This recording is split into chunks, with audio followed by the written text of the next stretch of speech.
This land is my home, the reservation of the Navajos, America's largest Indian tribe.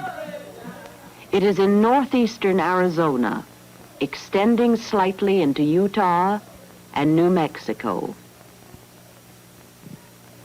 This is a vast area, as large as 4 eastern states.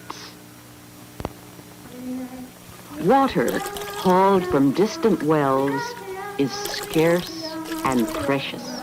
Life centers about the isolated hogan. In many parts of our land, the old ways have not yet changed. The stark vertical threads, which symbolize our new and unfamiliar world, are oil and natural gas and uranium.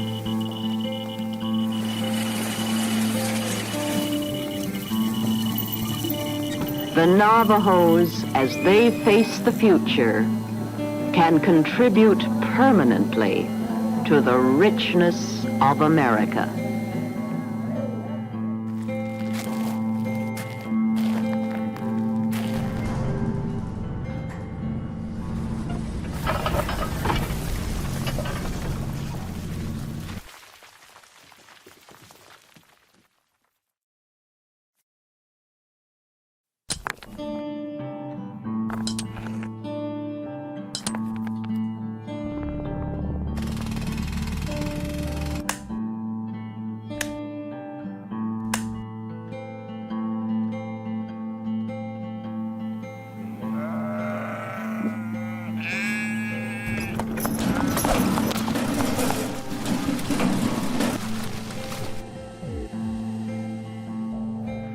Minus 10 seconds.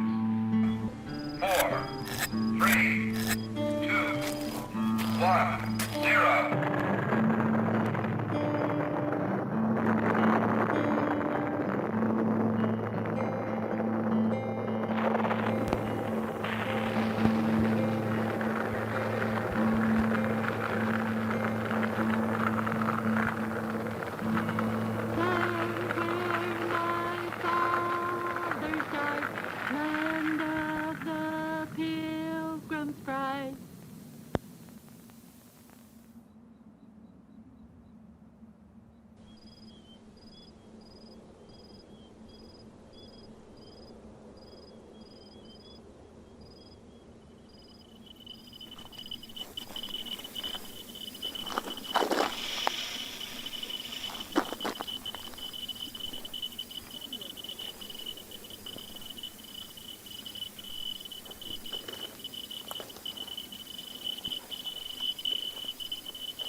What's your rating, Shelby?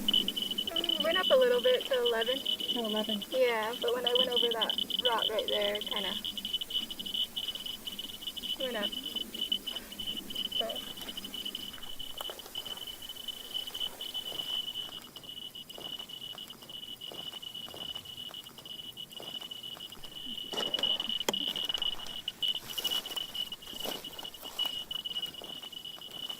yeah, it's about 10-9. You're still at 11? 10. Yeah, still background.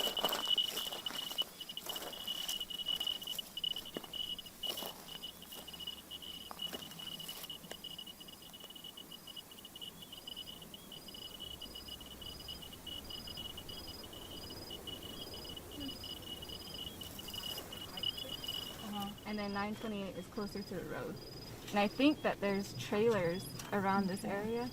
So I think we went there before. Yeah, I think we went there before because I remember going to those sites because these other sites, those were orphan mines. Yeah. When phase 2 was going to pick those ones up.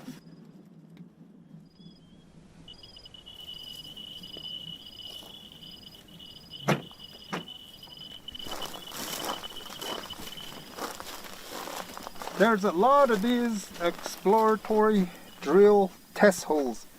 They were drilling to find uranium this has been there, even though there was a lot of the dirt, topsoil was disturbed, and it still goes down. A lot of these uranium mines, they're just shallow. They're not deep, but this hasn't filled yet. There's one of them, and they used to drill. They find deposit where that uranium is deposited. So there's another one over here.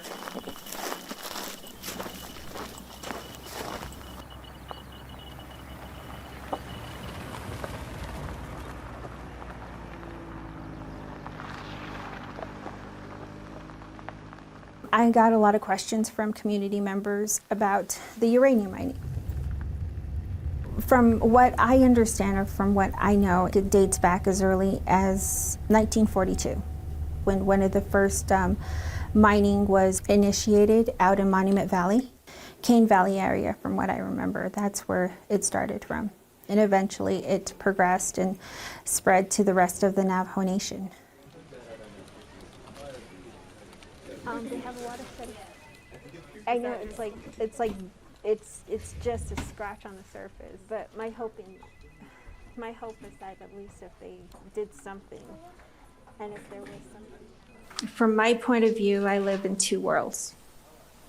There is the world of Western society with applies the science, and I love it. I consider myself a Navajo scientist along with the other Navajo EPA staff members. But there's also a part of us that's very Navajo. It's a culture, and it's a language, and there's practices, and all of these language, the language itself, the practices, the ceremonies, is connected to the land. After having this job for a while, I went home and I'm like, why is it like this? I mean, Mother Earth, she's meant to be really like motherly and kind, but why does she have things that hurt people? And I remember my Nellies telling me that a long time ago, there was a lot of upheaval. And Mother Earth was angry at the time. And so she fitted herself with these things that would harm. And some of it also goes with, like here in Navajo, we tell our children, don't chiquita, don't dig for things, don't go digging in the ground, don't go do those things. And this is definitely one of those stories where, yeah, we should have listened, but we didn't. And a lot of these mine sites, maybe it wouldn't have happened if we had kept with our traditions as well too.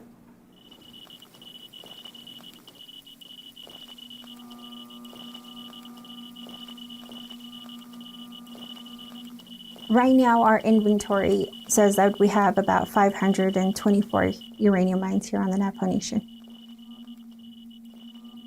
And the effects are huge. Effects to the lungs and respiratory system, and of course to the reproductive system as well too.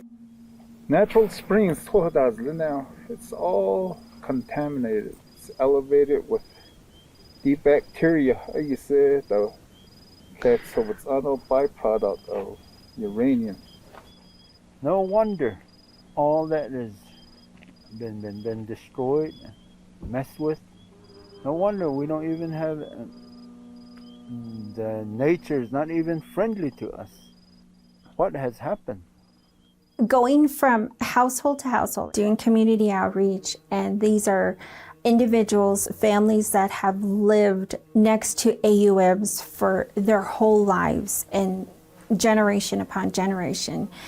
And their whole family is gone. I don't know how to describe that. Visiting people and saying, hey, we're gonna do work here. And you come across homes where there's nobody there, or there's only one person, and that one person is so happy to have you there. And then they might sit with you for a little bit and they tell you that my parents are gone because of cancer, and then my sister's gone because of cancer. I might have it, or either that, I have children that are just or women that are infertile. they haven't done an aspect here, right? They haven't done that. It covers part of this area, the aspect fire.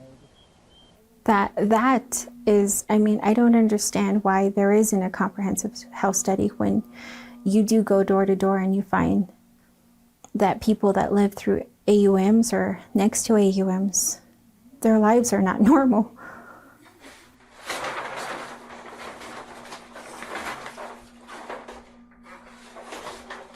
Instead of us going to the Quivira location, we're going to take you to another controversial site. Redwater Pond community, they're very vocal about what's been going on.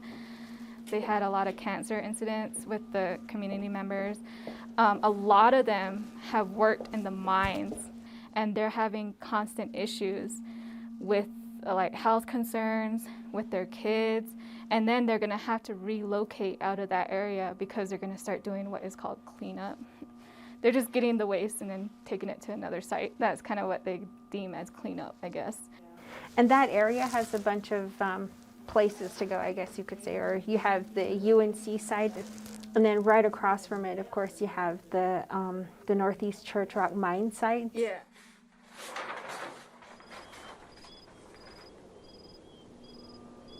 We're here with the NRC.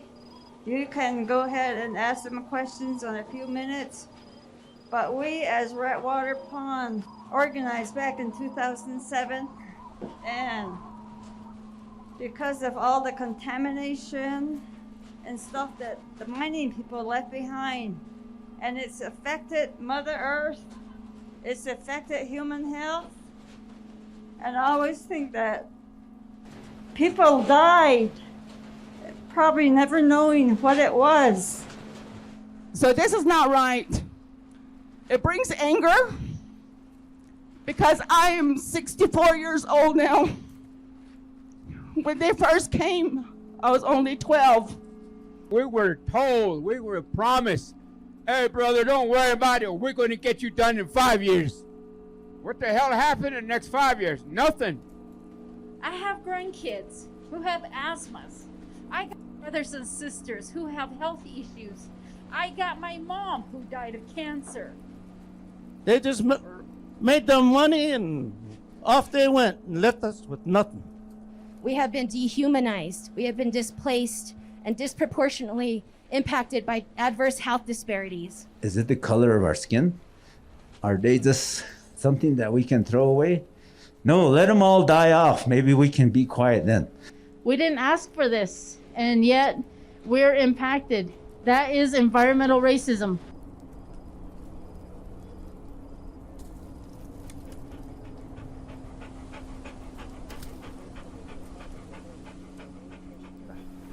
We used to herd sheep.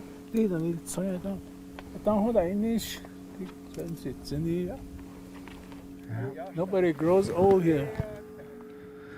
Yeah.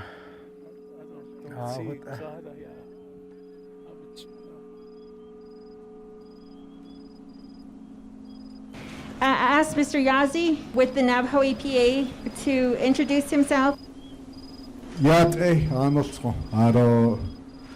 What oftentimes will get called Navajo waste. It's not Navajo waste. We didn't ask for it. We didn't approve it. We definitely didn't benefit from it. I come from an area where the same issues that exist here are what impacts my family. I grew up with mine tailings a quarter of a mile from my home. I played in it.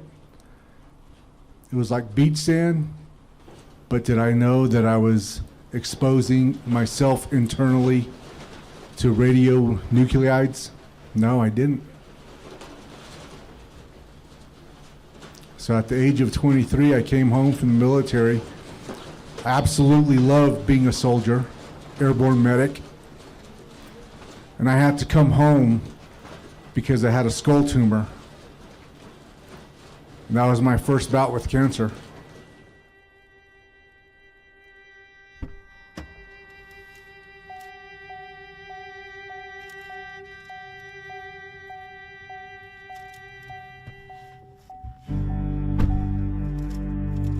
know, the Navajo word for monster is naye. It doesn't translate directly as monster, but it's something that can defeat you, that overwhelms you. Everything we do that deals with uranium and radiation is exactly that. It's a monster. And our people have named it to be a monster.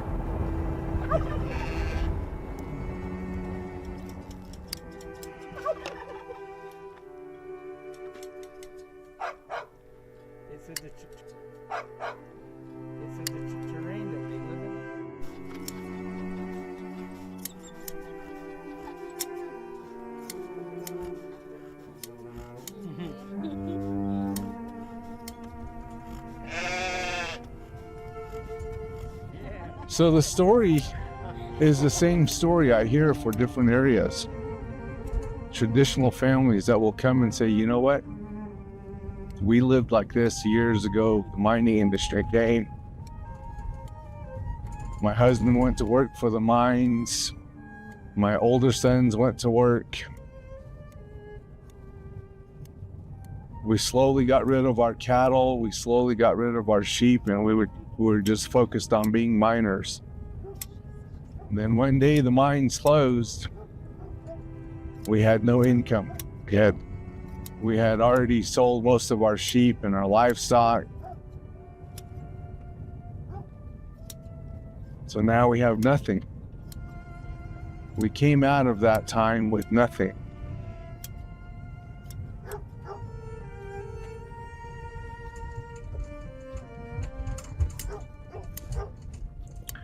And so they'll say, my husband never went back to work. He just got older and he started getting sick. And then he died of cancer. My kids, they never went back to work. They never built our ranch back up. They just fell into a state of depression. They still live here. They're old men now. They have cancer. And our family struggles all the way down to my grandkids.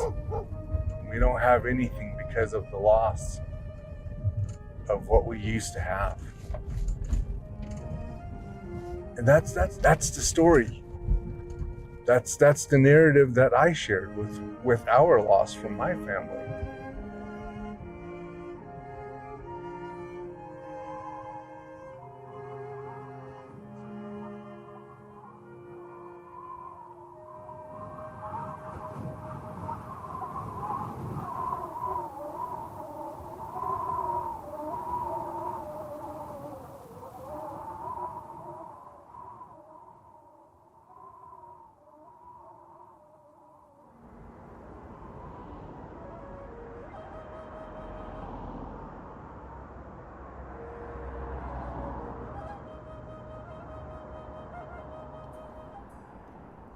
So here we have physical representations of narratives in Navajo creation and different stories about monsters.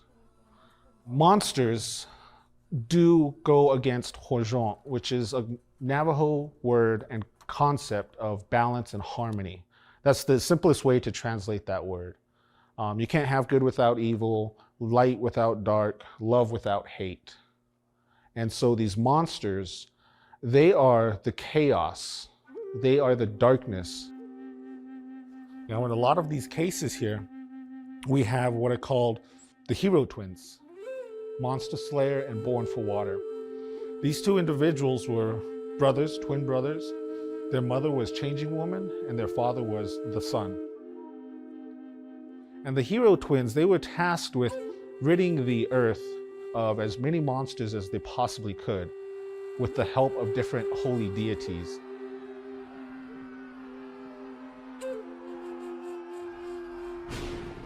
And in a lot of these cases, different items were used and some of the deities offered different ways to help. And that's how these monsters came to be defeated.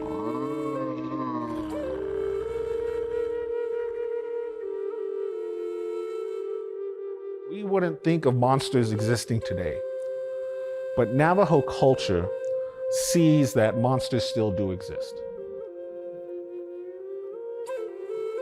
There may have not been medicine and ceremonies at the time of the hero twins to defeat certain monsters. And in today's day and age, we see monsters in a different light.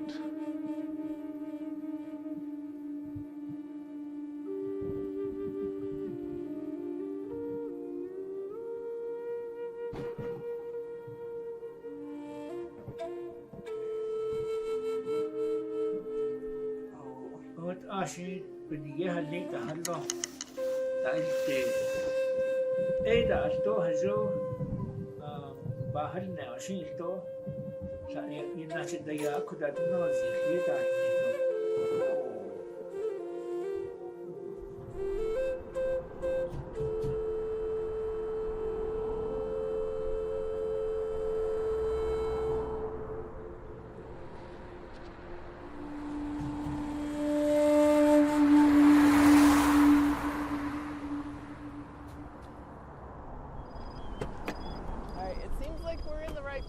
but let's give Walter a call.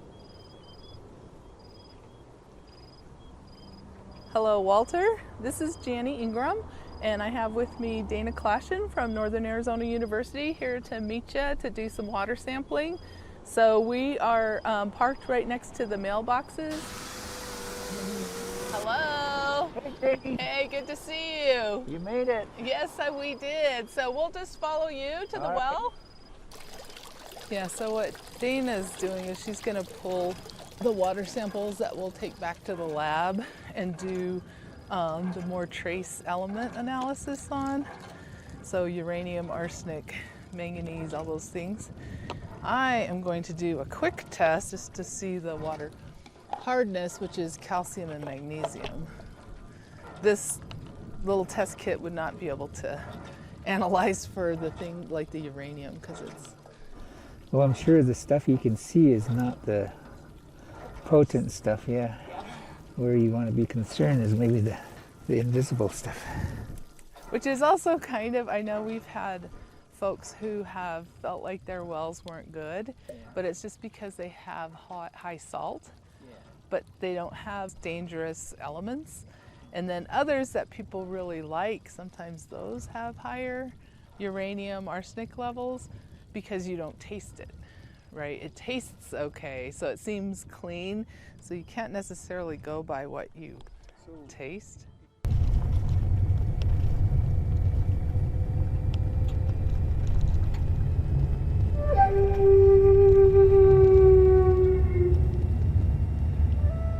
We as Dene meaning the Navajo people, we identify ourselves as a people, but also at the same time, we identify ourselves to a place. Within the Four Sacred Mountains is our homeland.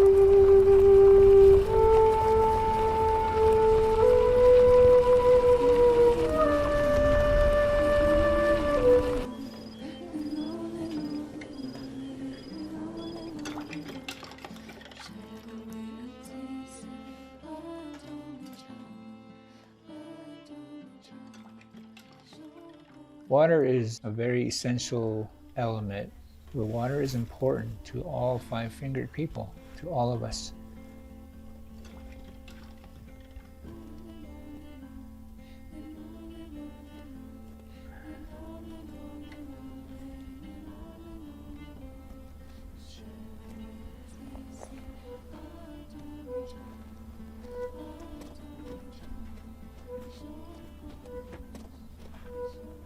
In the old days, our people were nomadic. Herds followed where the forage was, where the waters were plentiful. We no longer have that freedom to be nomadic anymore. And so it's a whole different way of adjustment, readjusting to a whole different way of lifestyle.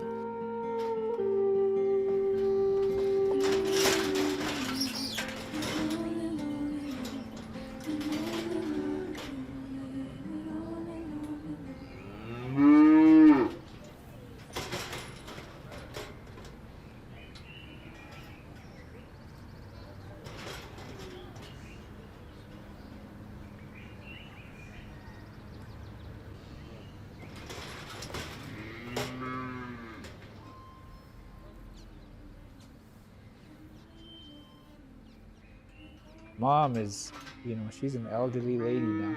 Our mom is 84, and so I was telling Mom, I said, Mom, why don't we just get rid of the sheep? We'll just take care of cattle. That way we won't have to worry about sheep, because everybody's working, everybody has jobs. We really don't have, anybody that can just stay here and take care of the sheep. And she said, well, you guys all leave. You guys all leave. You go back to work and you're gone. And I'm here all alone. And they're the only ones that are around here that keep me company. So why would you want to get rid of them? So I shut up. I said, no more. What are you going to eat? Happy meals. Yeah. So from our parents' perspective, this is life. This is a livelihood. It sustains you. It takes care of you. The cattle, the sheep, the lifestyle. From her perspective, it's companionship,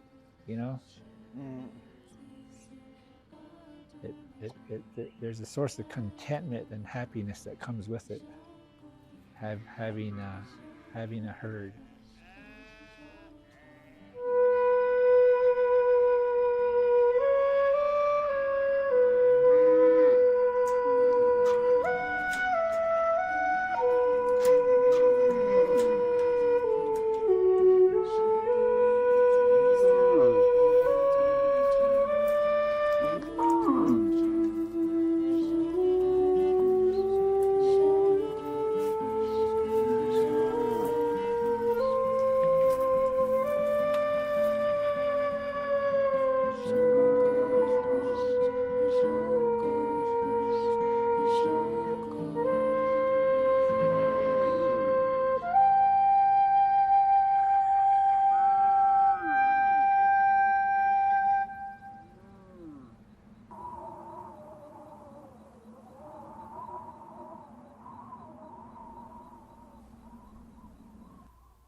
So it's a really strong material that I work with.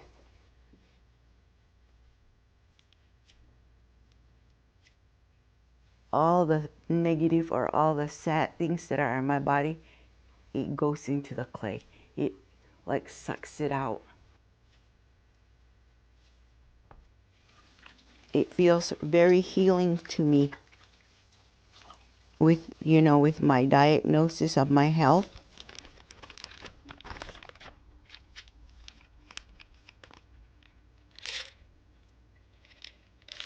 It takes me away from that, like the stress of what the doctors told me.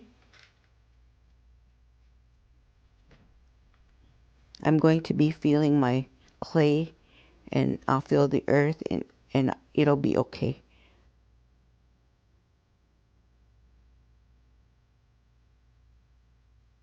I really think, that we came from the earth. So when we pass on, to the earth we go. Kind of like a pottery. We go back, and it's just like recycling.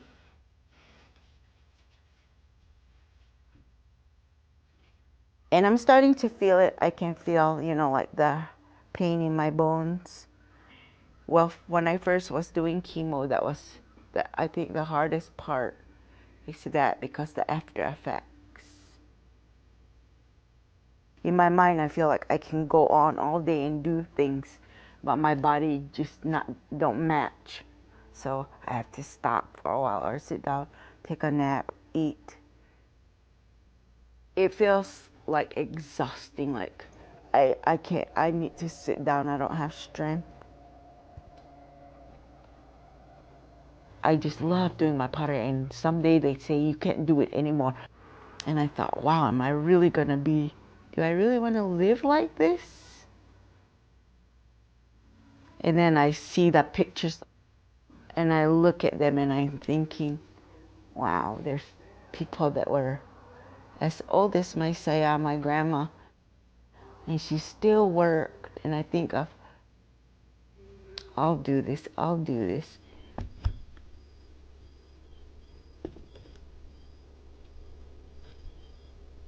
I can make a pottery. Even if I can't finish it, I'll just sit here and coil it.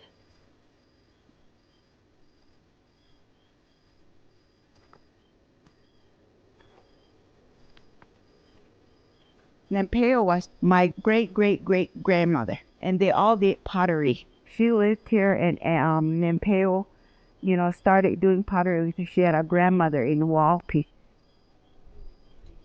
They always said, you need to show them, the younger ones, how it's done. The plants that make the paint, the clay where the source is, how to process it. You need to show them that because, if you continue to do these pottery like her, as long as you stick to the way it was done, it will provide for you. It will take care of you.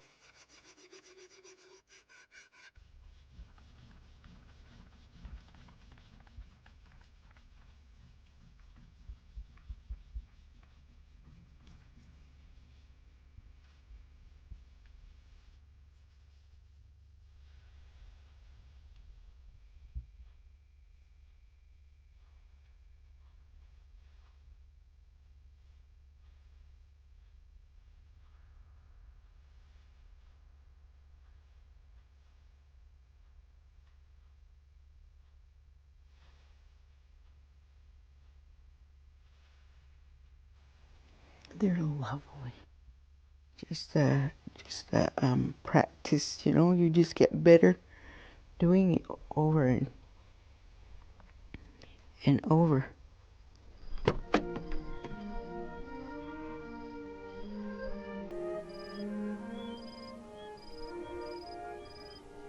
And I think that, if people remember anything about me, they will say, Rachel was there at that house. She had pottery because she remembered what her mom and her mom's mom and on back.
Can you take my paper? Thank you. How was your trip in from Hopi? It felt kind of long. Just because I was uncomfortable this morning, but yeah, it's worth the trip to come for care here. I'm glad you're here, and I'm glad we could take care of you, and if there's anything you need. People just think we serve Navajo tribal members, but we also serve Hopi, San Juan Southern Paiute, and any other Native Americans that live in our area or come to our area to get treated. Besides facing a cancer diagnosis, our patients, about a third of them don't have running water, they don't have electric, and they have to travel miles and miles to get to a cancer center. But now that we have that here, it's less of a challenge. And since we've started our cancer center, we treated hundreds of patients, but I think that really has made a difference to how we've impacted cancer as well as catching cancer in earlier stages. There is evidence that the cancers we see here are related to uranium. And the uranium that we see here and we know about is in the land, in the soil, in the water, and the plants, and the livestock that we take care of every day. It is truly a pleasure and an honor to be here with all of you this evening to celebrate this momentous occasion. We are very honored to have with us the president of the Navajo Nation, Jonathan Nez, and Lynette Bonar, who is the CEO of the Tuba City Regional Cancer Corporation. There's great things happening, as we just heard. The first patient to be treated for cancer on any Indian nation just happened today. Wow, already making history. And we know it is time for us to work in partnership, right? Collaborating on a lot of things that are plaguing not just tribal communities, but for all people. Prior to uranium mining, Navajo people were virtually cancer-free, with the lowest lung cancer rate of all Native American nations. Today, cancer is the second leading cause of mortality among the Navajo people. Cancer rates doubled on the Navajo Nation from the 1970s to the 1990s. But we always, too, want to dispel myths. People think we get free health care. You know, we get about a third of our health care funded. So we have to work just as hard as everybody else with Medicare and Medicaid, commercial insurance, and we ask our tribal members to enroll in these insurance as they become available. Why? Because Indian Health Services really is underfunded every year. Hey Rachel, hey Valinda, Leroy, come on in you guys. Come on in and have a seat. Welcome. Thank you. Oh my daughter, there's just one car that went up the mesa and it's quiet. Yeah. So integrated care here is really important to our patients. They walk into a clinic and they're greeted by their own community members who know Navajo, who understand where they've come from. Having that surrounding for them makes the cancer care more comfortable and something they can do.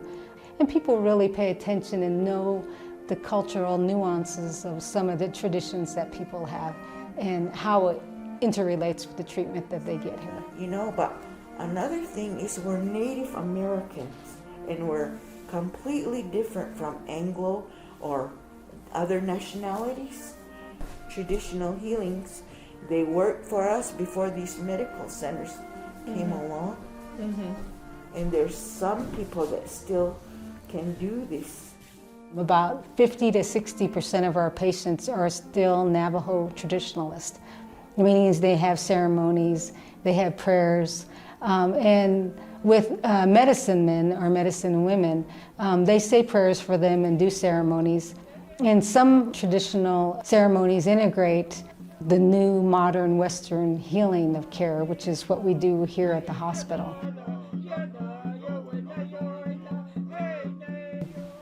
My sister had cancer, and so when I was with her during one of the ceremonies, the medicine woman actually explained to us that she was praying for the doctor's knowledge so that they would have knowledge to cure her cancer. And it made her feel better.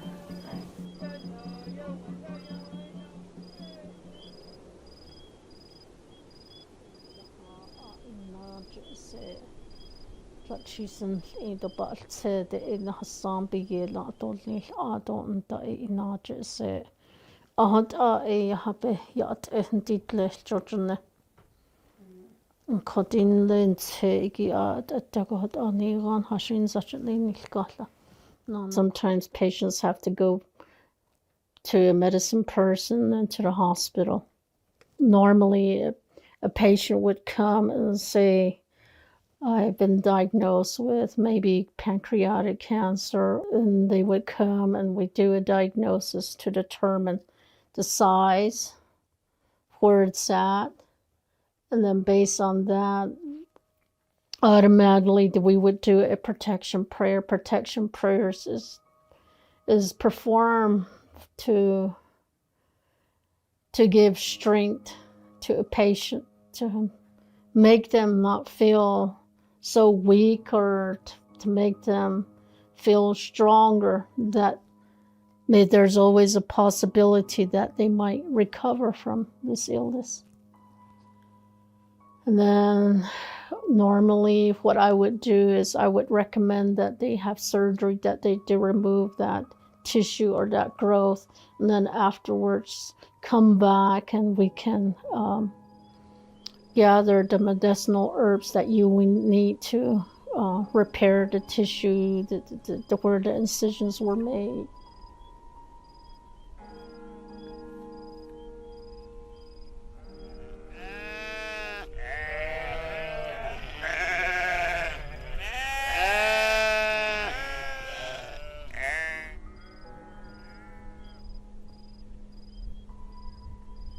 First ceremony was at age 12, and then it kept on going.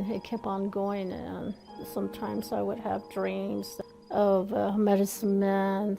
In my dreams, he would be telling me how to sing songs, and eventually the next day, or sometimes days afterwards, I would learn a new song.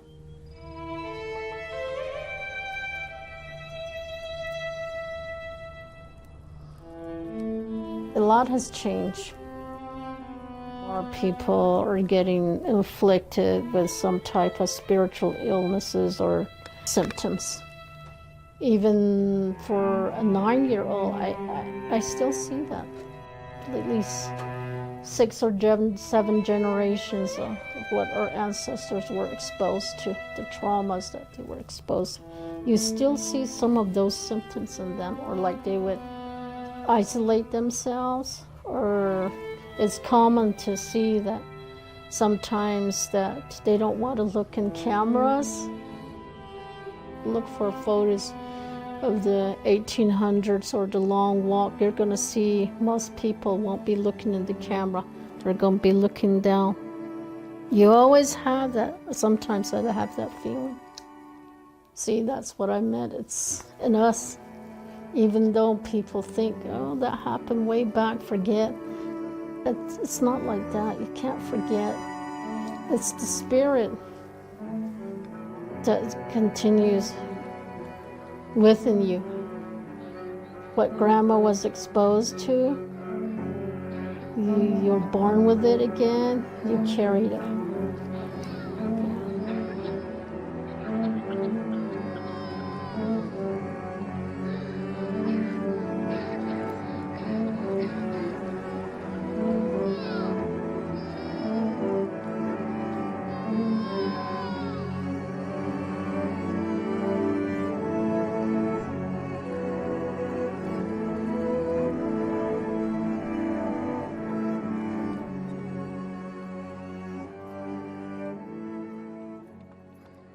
We have a very sorrowful time in Navajo history, and that's the Navajo Long Walk. A lot of times I make the similarities of a child being ripped from a mother's arms. We are the children of this land, and we were ripped away from our mother. This time of pain started in 1864 with a forced removal by the United States government of the Navajo people from their homeland. And these were forced marches, roughly 400 miles across the majority of New Mexico down to Bosque Redondo. And during this time, the Navajo people had to endure famine, disease, malnutrition, but they also had to endure a lack of water, because the water and the soil itself was poison. And during this time of the Long Walk, we saw a lot of strength come from the Navajo people. It proved to themselves their resilience and the purpose and the power in the ceremonies, the songs, the chants, and the prayers that were handed down to them by their elders. So artisans are quite revered in Navajo culture, creators, and throughout a lot of teachings in Navajo culture, the act of creation is one of the most powerful things you can do. And to display that in plain view is to create a life, to create a child. But even creating a rug, a bracelet, creating a painting, creating a song is still that act of creation. And for many believers in traditional Navajo teachings, that when somebody creates something, they give them life. And so that's one of the reasons why our artisans are so revered.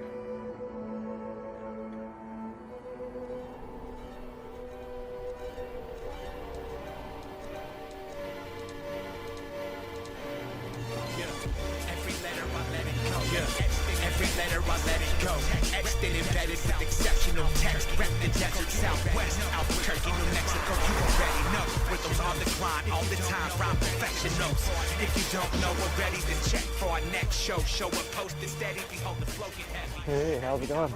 Good, how are you doing? Good, thanks. You're the artist? Yes. Nice. I'm Jerrel. How you doing? Good, thanks. Sam, what's your last name? Singer. Singer, Jerrel Singer. Yes. Good to meet you. You got a really unique style, I love it. Thank you. So tell me about these. This one, this larger one, I call this Navajo Dawn. There's like a theme that's going on there. Yes, I like to use the same color palette. Just color palette is just like what everybody strives to see. As you look over there at the mountain, you don't really see that palette. So every time I paint something, I always try to capture that. When everybody comes through here, they look for that particular moment. So each one I try to do like that in my own unique style. So this one is Gray Mountain. This is where my whole family's from, right down the road over there. It may look beautiful, but it's dangerous out here too. This whole area has been affected by radioactive waste. All along the Little Colorado River over here. So along here, the Colorado connects over to the Colorado River over here. Right. And over there have been so many uranium mines that they just left open mining, and it fills up with water. A lot of my family have passed away. My dad, my aunts, uncles. The males had colon cancer, the female had ovarian cancer. So how many relatives do you think? I've lost track, but it's at least like 17 to 20, so maybe even more. I've grown up, there was someone that was always sick. We're like, well, what's wrong with him? What's going on? And we didn't know that it was, from the water, the wells in here. Also, it's, it was a double whammy. We had the uranium mines, the water in there. We also had downwinders that came in that blew in all right through here. So it affected our food, our water, everything. Hopefully we're raising awareness, but they're just gonna say, well, just stay away from there. But this is our home, this is where we live, this is our heart, this is our soul out here.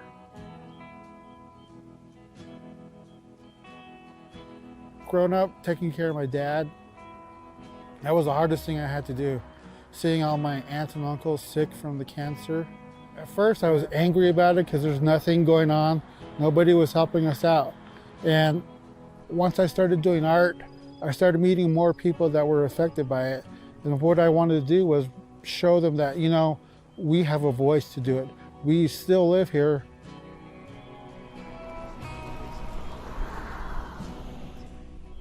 The colors I chose was purple because when you look at the canyon from a distance, it is purples. You have these reds, oranges, blues, violets, greens. There's a little bit of green in there, but it all faded away already.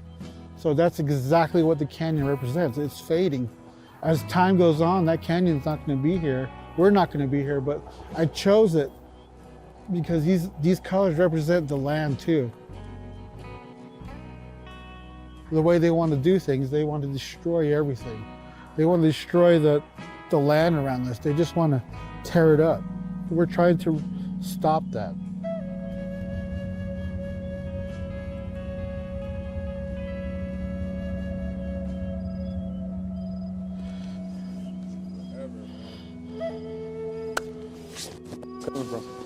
Cameron. Oh yeah? Yeah. On what day? So what do you got, man? Dude, thanks for doing this skateboard, dude. You know, just to be with the workshop with the kids when they look at this kind of stuff. Yeah. Yeah. I can't wait to your see. eyes are not there. So appreciate it, man. I can't wait to see the opening and everybody out there. Yo, this cause. Oh. It's cool. I know.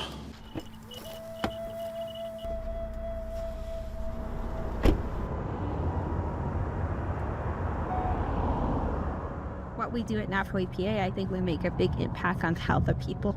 But at the end of the day, it's my girls. I want my girls to know that the work that I'm doing is important, and there is going to be a day when I'm not going to be here. And I hope that they can be like, okay, that's mom there, and that's what she did. Hi, babe. Howdy. I am around the corner. Okay. Like literally right here, babe. So I'll be home in like maybe 5 minutes.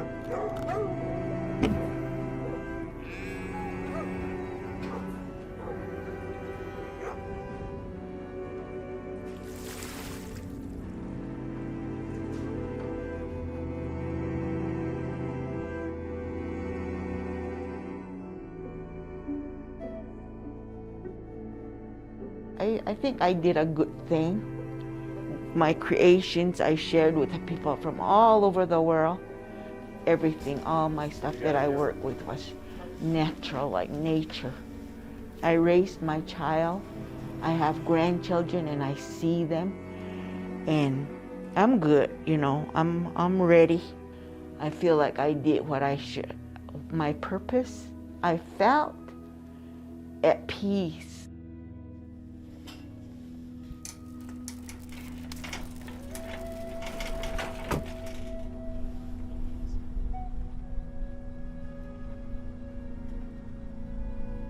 To me, it's this is home. My parents, my grandparents, they were able to have a place that they homesteaded, that pretty much that we, you know, my generation and then our kids' generation hopefully will inherit.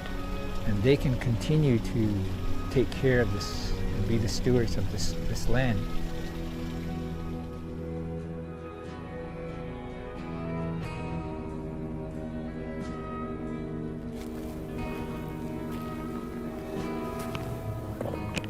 We all have a different memory of how we grew up, how we see things.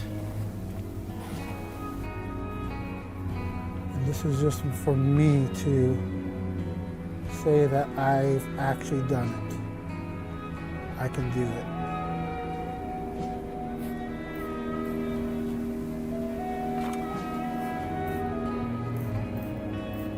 I'm not going to live forever. But the art that I do may live forever.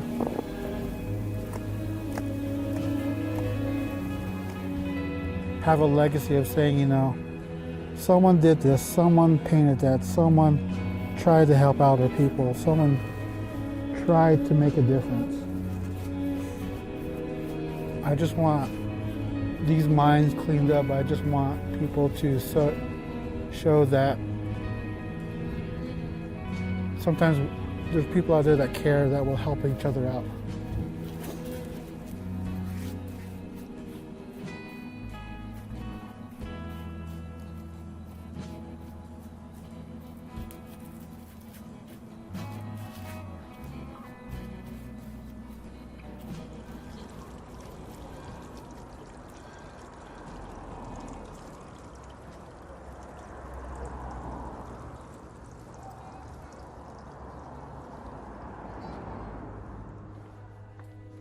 So one of the greatest things that we are able to do at the National Museum of the American Indian is connect Indigenous peoples with the collection, continuing that transfer, intergenerational transfer of artistic knowledge and tradition in communities. Yeah, tell me a little bit about some of these pieces. I mean, how long did it take to collect all of these things? This pot up here is actually a Hopi Tewa pot. Unfortunately, we don't know the artist. It's a vase, it has a lid, has an image of a bird, and actually, images of birds are quite prevalent on Pueblo pottery. And what do they symbolize? Hope, peace? Well, they're very. It's all about the environment, right? So a lot of these pottery designs also have references to water, to rain, to the environment. And there's another vase down here, also by an Acoma artist, and this one looks a little more contemporary in that it has an image of an insect on it. Acoma is known for very thin-walled pottery.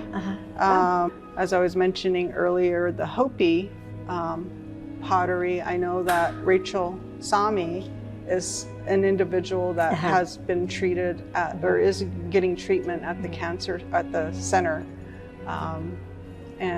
She's a well-known Hopi Tewa potter coming from a long line of notable potters, of most importantly, Nampeo.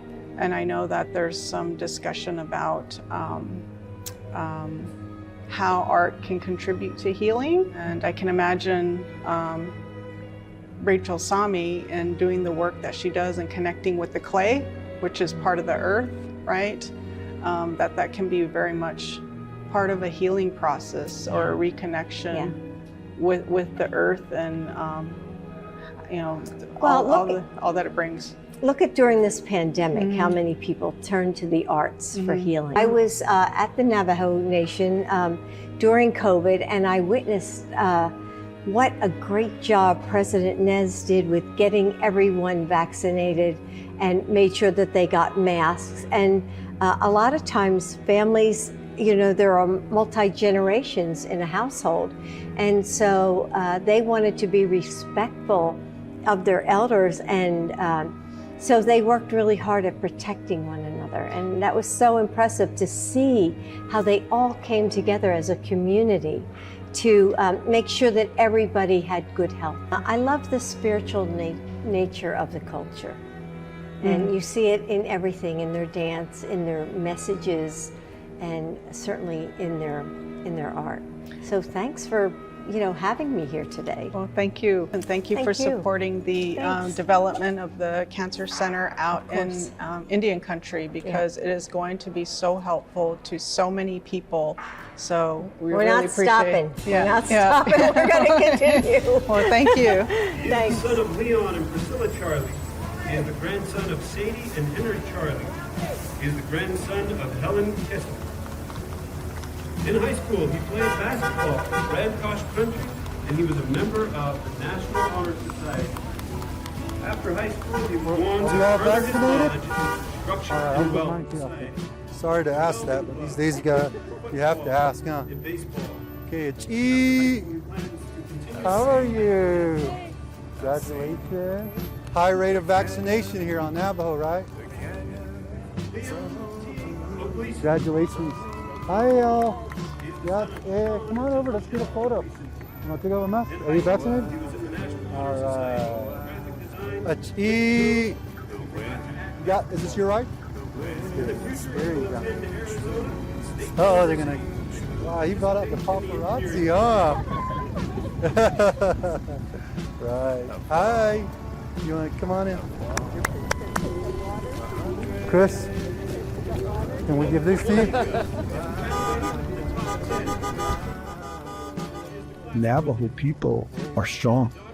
We gone through long walk, we gone through tuberculosis outbreaks, we gone through hantavirus, and now we got a global pandemic, COVID-19. How are you? Good to see you. Congratulations. But we were able to utilize our way of life, teaching, to get the message out there. to let everybody know what we needed to do. This was just another monster. Because of the Navajo people looking at COVID-19, this pandemic, as a monster, there was a sense of community. Our Navajo people came out strong. I extend my warmest congratulations to all those receiving diplomas and certificates today, and acknowledge the support that has helped you along the way. You know, there are also people that will say that there was nothing here before when people came across the big ocean. But we always have to remind those people that there was a great nations throughout this country. There was indigenous nations throughout this country. And guess what? The Navajo people have persevered and contributed greatly to the United States of America. So these young people who have graduated, I know will contribute greatly to the United States of America.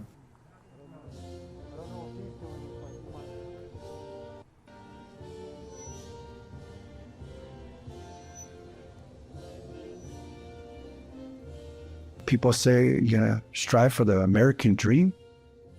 Why couldn't the American dream be also a part of this indigenous way of life here? Because we are stewards of the land. I think the country recognizes that they can learn a lot from indigenous knowledge, as we were the first people here. With any difficult times, there's always positive outcome.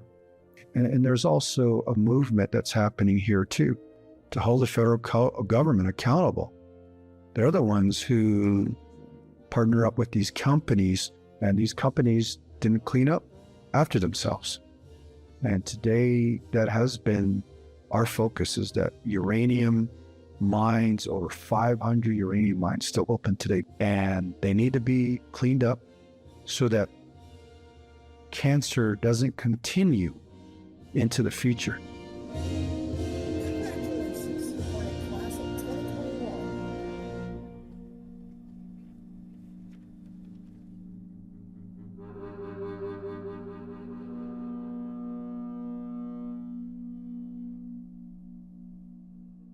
Many Navajo people, like the community members of Redwater Pond Road, were raised and lived most of their lives amid mining activity or near abandoned uranium mines.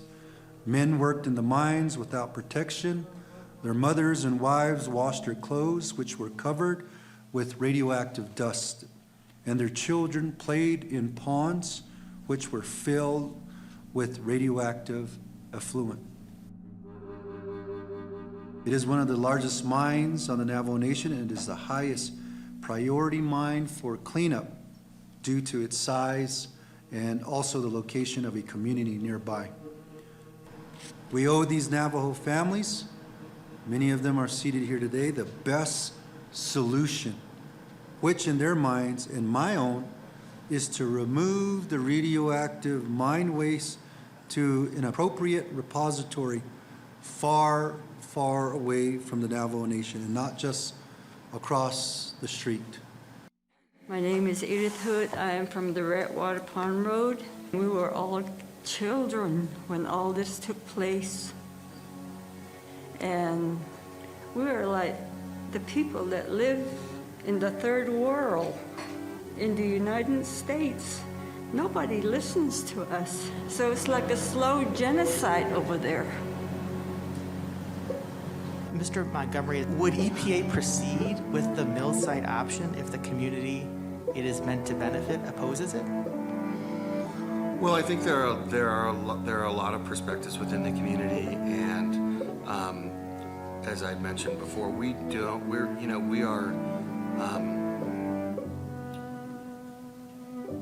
it's difficult to implement remedies where we don't get full community acceptance and full stakeholder acceptance, but we have to do it in some instances. Your comment about not everybody agreeing, who is not agreeing?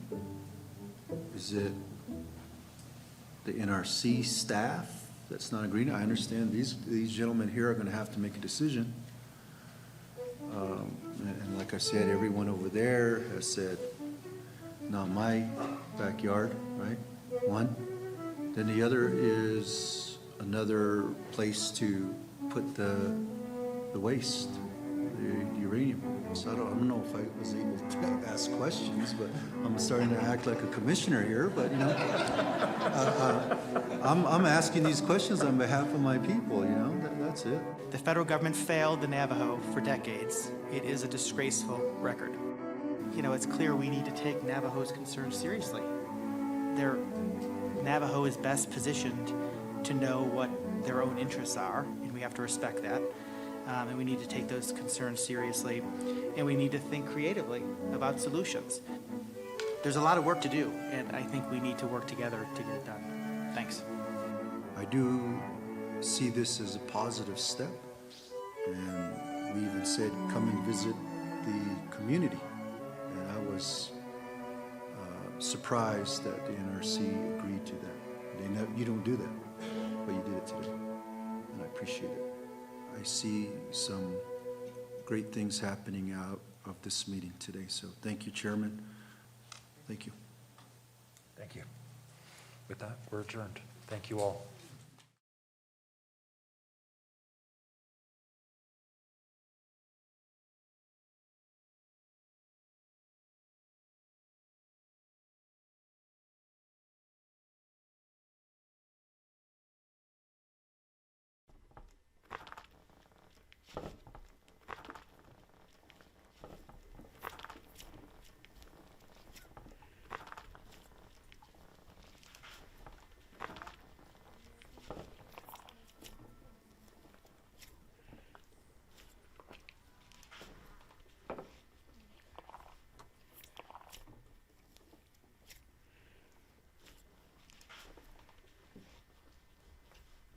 Sean, let me see, I have 2 buckets.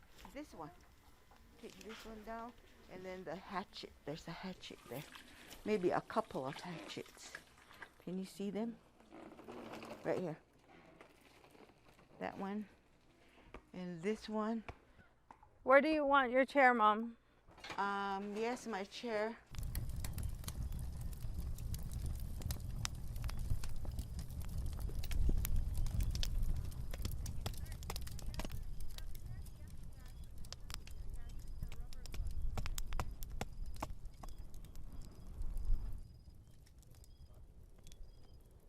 But that adds to it, the personality of the pot. I think the beauty, it would add beauty. Mom, do you want to sit? I'm good. Or I feel like I can stand a little more. Yes, maybe you should. Ah. These. Oh, thank you.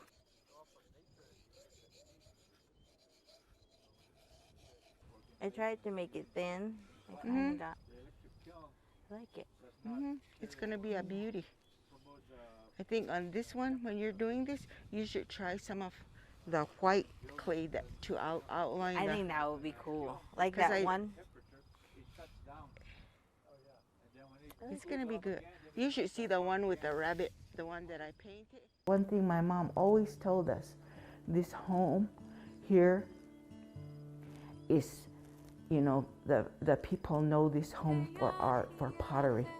So when I'm gone, please continue to keep it up and have art here, because they will come, and they sure do, from all over the world. We have people that come to our home, and it's a blessing, you know, and it's like, you know, what else would you want? I'm not even kidding. What? I said, yeah, it looks great on this side. I said, I don't know what I did on that side. Yeah, one more on top, or this one. You did a great job. This is the best part, because you don't know what color the pot or anything will be. This is the part, this is the prize. No. Yeah. No, that was a no. Hey, we learn by experience. Okay. There we go. That's good. Thank you.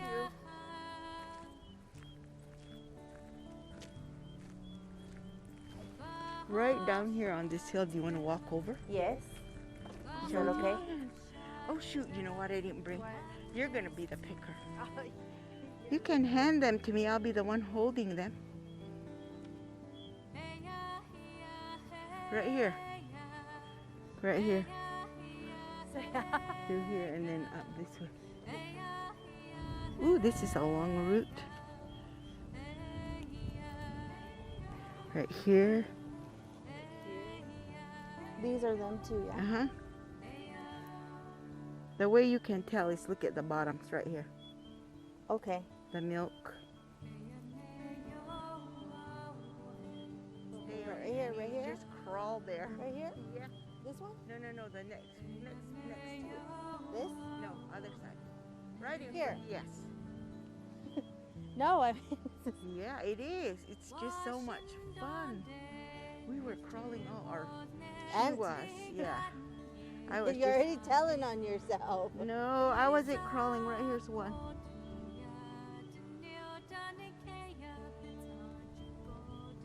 Is this one? Yeah.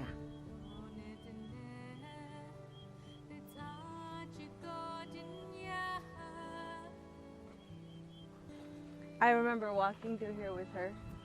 Yes. With Grandma. This is where I would bring my mom, so she could look down. Yeah. And especially when the greens were happening. And I always knew that this is where they would come up.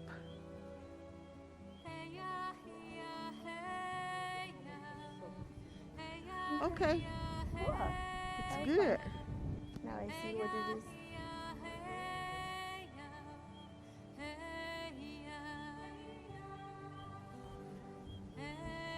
Are you okay walking? Yeah. Mm-hmm. When we come back, it'll be burnt down. I'm excited to see it.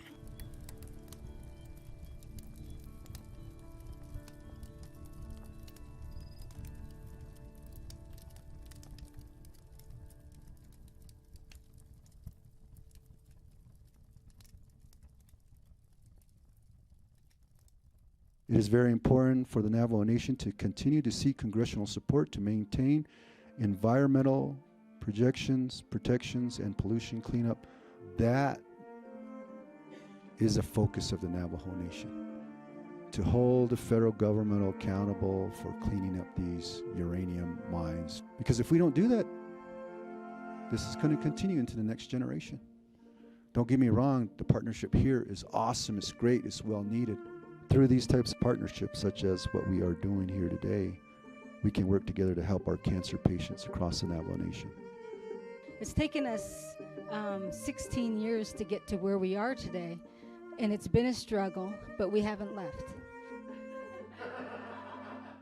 And how are you feeling today? Today, aside from the joint pain, I feel hopeful. I really do. I look at life even better. It's not one where I fear the fact that, maybe tomorrow's my last day. Soon, I hope my daughter will say, I'm ready to do pottery. And she's gotten there, and it just makes me so happy. And I just, am thankful that this was my life. We're not going anywhere. And whatever the challenges are in here, we will deal with them and we will address them. And if there's others that want to stand beside us and help us make good things happen, we will surely be happy. I want to be hopeful and say that these federal agencies are doing what they can, but at the end of the day, people and even organizations take on that. We are a sovereign nation too. I have rights as not only a Native American, but our nation has rights as well too. We are a sovereign nation. This means we are one with the earth. We're one with each other. If one of us gets sick, we're all there to help our family out. If one of us is celebrating, we're all there to celebrate. We don't want to move. We want to stay here. This is where our homeland, this is our heart. You know, cancer has been a dark thread that's run through my life, really. You know, it's taken my friends, it's taken my parents, it's taken my beautiful son. And after Bo died, for a long time, you know, Joe and I really didn't know how we were going to go on. And slowly, we remembered how to breathe again. And we knew we had to do something. You know, our stories sustain us. And that's the truth, isn't it? You know, there's a myth that I've always loved.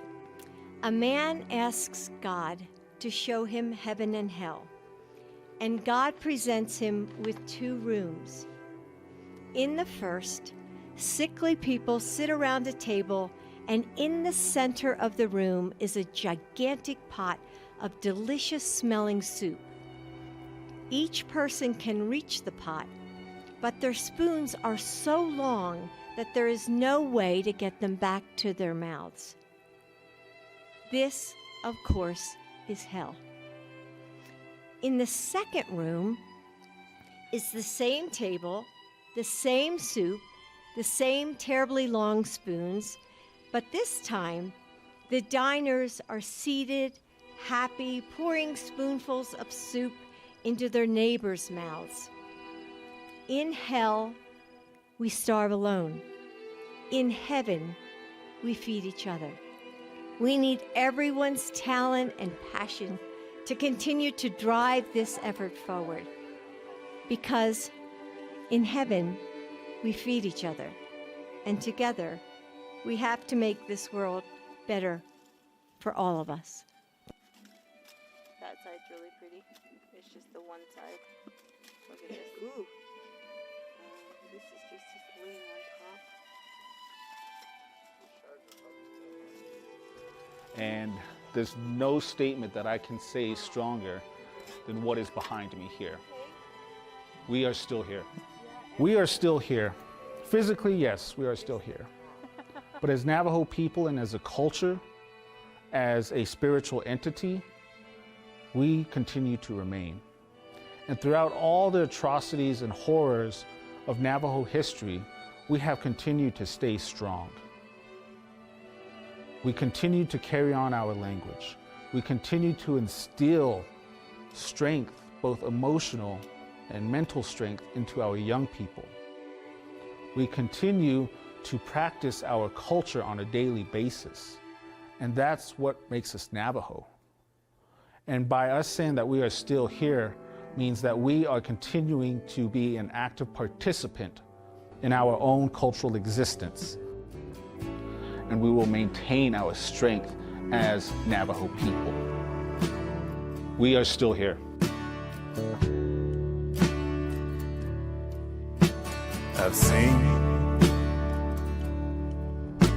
the canyon so blue.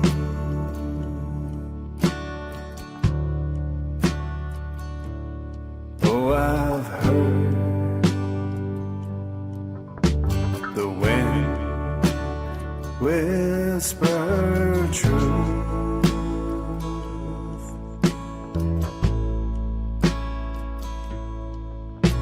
I've walked today with the signing of this law, we can improve the quality of life for our Navajo people.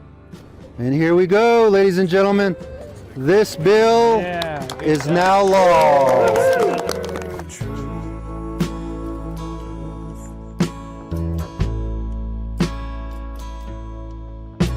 I've walked 100 miles.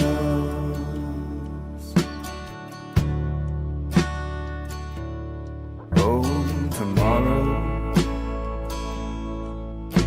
I'll walk 100 more.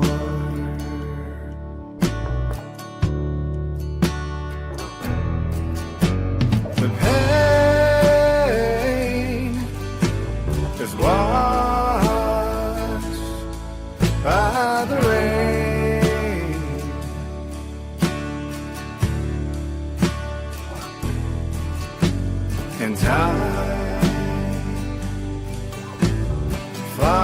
flies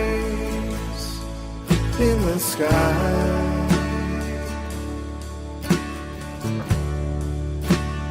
Oh, I try not to hide these crying eyes, for the dream never dies on Kit Carson Drive.